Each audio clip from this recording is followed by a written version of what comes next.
Okay, so on this hot day, I'm going to go ahead and talk to you guys wearing my Flyers jersey. Thanks, Brody. Anyways, yeah, finally got this jersey so I can wear it. It doesn't have the price control tag or the theft control tag on it. Um, I want to talk about Ryan Merkley.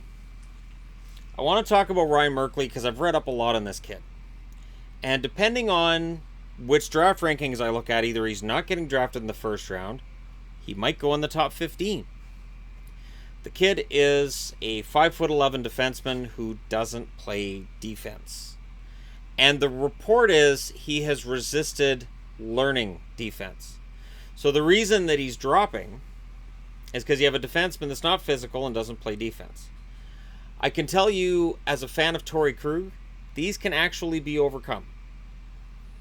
But it's going to take a team that believes that they can, at least on some level, teach him just a little bit about defense. Just not a lot, not a ton, but a little bit. Now, Merkley's interesting to me because we're not sure where he's going to go. I could stand here and talk about the big names like Zadina and Svechnikov, but there really isn't a whole lot of maybe factors with them. These guys are obviously going to go in, should be top 4, unless something crazy happens, and every now and then at the draft something crazy happens, and tune in live for the live stream on Friday, and you might see something crazy happen at the draft, because it does happen. Anyways, Merkley's interesting to me because he does have all the offensive tools. His numbers were excellent this past season, and somebody's going to take a risk with this kid. But you have to have good training staff. I would think that having guys who are able to coach these young kids is most important. And some staffs are better suited for training the veterans than training the young kids. Get what I'm saying, right? Merkley's going to need that extra time. And when I hear attitude problems, I'm like, oh, wait, is this a Josh Ho-Sang issue?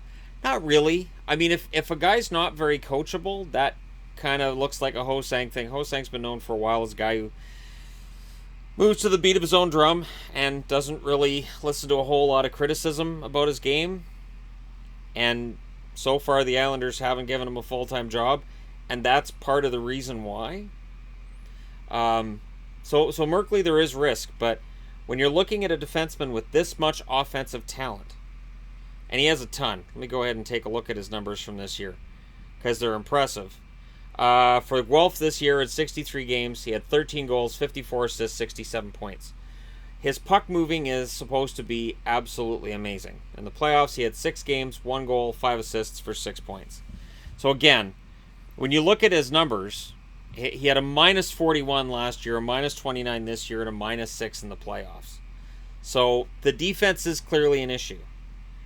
But if you need an offensive defenseman, and you're drafting late in the first round, so you're a team that probably made the playoffs last year, this might be a kid you want to take a flyer on. This kid, to me, feels like somebody who could go anywhere from that top 15 spot to early second round. But if he drops into the early second round, the example that Mile High Hockey uses here is Alex DeBrincat. When DeBrincat dropped to Chicago, and I was stunned by that. And DeBrincat, it was his size. It was, well, this kid's small, so we're going to draft a bigger guy. And in the name of Libor Polishek, don't think of it that way. Please don't think of it that way. Because that can often lead to other issues. Where, yeah, he's big, but can he skate and can he score? We already know that Merkley can skate and he can score, but can he play defense? And it can be really, really tough with defensemen that don't play defense, but there are plenty of examples of defensemen who've played for a long time in the NHL, and defense might have been a bit of a dirty word for them. But they still thrive. Again, it depends on the situation. Do you have a defenseman, a Mark Mathot type, that you can stick with him so he can just play all the offense he wants, and you know when that puck gets turned over, and it will, that you've got somebody to cover for him? Or is this a little bit larger version of Jordan Subban? Jordan Subban, who was a Vancouver prospect until this past season, all the offensive talent in the world, not enough defensive intensity, and it's why he never played a game for the Vancouver Canucks, and he's still a work in progress. But if he ever realizes that potential and becomes an NHL defenseman, Jordan Subban could be fantastic. So is Merkley, who is way higher up on that talent level than Jordan Subban was the year he was drafted, is he worth the risk in the first round? I would think, I look at a team like, the team that sticks out to me is Colorado. Colorado, with where they're drafting, if Merkley's still there, I would not be surprised to see them grab him, because they can always use another blue liner. They're pretty set for young forwards. They could always use another blue liner. They got Gerard. If they picked up a guy like Merkley, he doesn't push for a spot in the roster this year, but as early as next year, with the right coaching, he could be there. But let me know your thoughts, especially if you're a Guelph fan and watch Merkley. Where do you think he should go?